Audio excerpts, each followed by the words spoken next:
Hi everybody, welcome again to Champion Trading. We're showing you today, this is the Cavalla AN-9 rotary powder press. We see we're powered up right now on 223 phase voltage. Has the agitated hopper. This is a clutch mechanism. You can see it rotating. Only engages during the fill cycle. You can run one cycle there. Advances the ribbon over the, I'm going to show you that again, give you a little look inside there. Hydraulically operated, comes down, makes the compression each time, advances the silk to the next, for the next pressing, manually loaded and discharged out here, out the side, through this small little air cylinder, see, that knocks the completed compact out.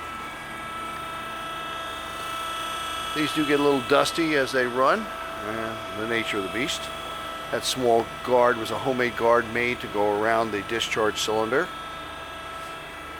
They are steel construction usually in most cases.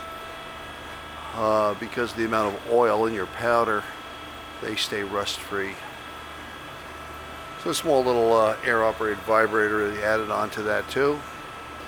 You'll find this under our cosmetic equipment on our website. And we have other presses similar to this as well by other major manufacturers if you're doing press powder cosmetics. Thanks for joining us for this video today. We look forward to seeing you. Hope you'll visit our website at www.champtrading.com if you're not already there. Thanks for joining us today.